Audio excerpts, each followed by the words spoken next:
Welcome to another edition of Haze TV. This week we're talking about the America's Cup. There's been a lot of press, good and bad, cloudy skies out there or sunny pastures ahead for San Francisco.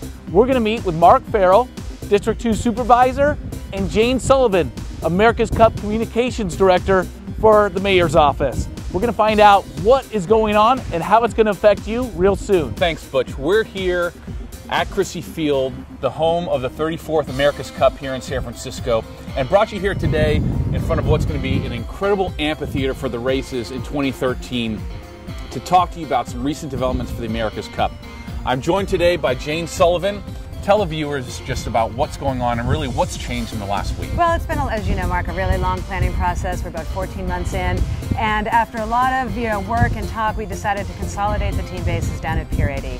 Oracle Racing's been based down there for about a year. They're building one of their 72-foot boats that'll be competing in the race, and after we just couldn't get to the point where we could do the project at 3032, so all the bases will be down there. That's really the only significant change. The races are going to happen out here as planned. Piers 27 and 29 will be the America's Cup Village in 2013. So it's not the way we intended the project to go, but we think it's just kind of a minor blip on the way. Okay, so for all the viewers out there, the race is on. The race is on. Come July 1st, 2013, this is going to be the race course for one of the most spectacular international sporting events in the world.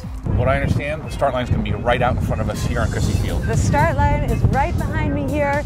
They'll go down between here and Alcatraz. It'll all be on this side of Alcatraz. They'll do 2 loops, again at 45 or 50 miles an hour, and cruise right around the corner and finish at Pier 2729.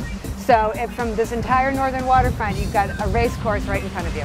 All right, Jane, so part of the excitement about the America's Cup is not only the event itself and how incredibly cool it's going to be out here on the waterfront, but it's really what the impact is going to be on San Francisco in terms of jobs, hotel rooms, visitors to San Francisco. Maybe take a minute to explain to the viewers exactly what that impact is going to be.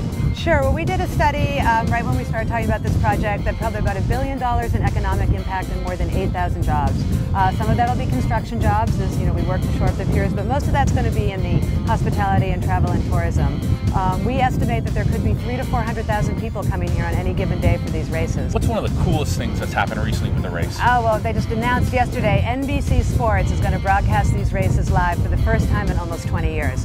Part of the excitement of this cup is this introduction of all the new technology on the boats. So we'll be able to see what's going on right here from shore. They're going to be going 50 miles an hour by this. So the huge body of the American public is going to see this exciting sort of newly revamped version of the sport right here in San Francisco. San Francisco is known as the technology center right now in the world. We have Twitter in town.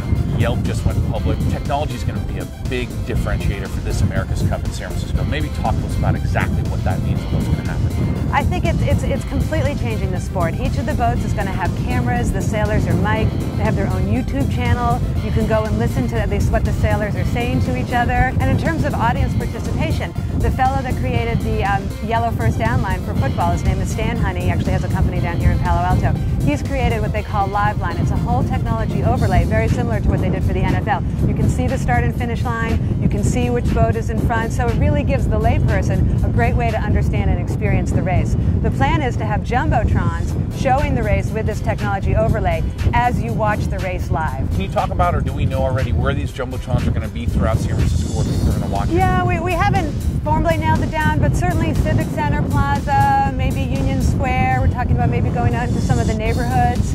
And this is, again, part of what the mayor wants to do is really make sure the entire city gets to celebrate this, enjoy it, that people come and visit the different neighborhoods, and really bring the city together. I think another interesting part of the technology piece is how it's really changing the audience. Instead of these kind of people in blue blazers off in their yachts, they're really trying to attract the younger, almost an X-game crowd with this, and the technology is a really big piece of that.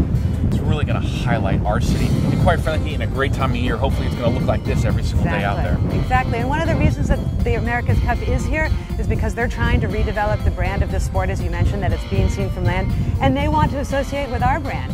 We're an exciting, cutting-edge, sustainable, world-class city, and that's exactly the kind of recreation that they're trying to do with their brand. So it's a compliment to us that they're here, and I think it will further our brand around the world.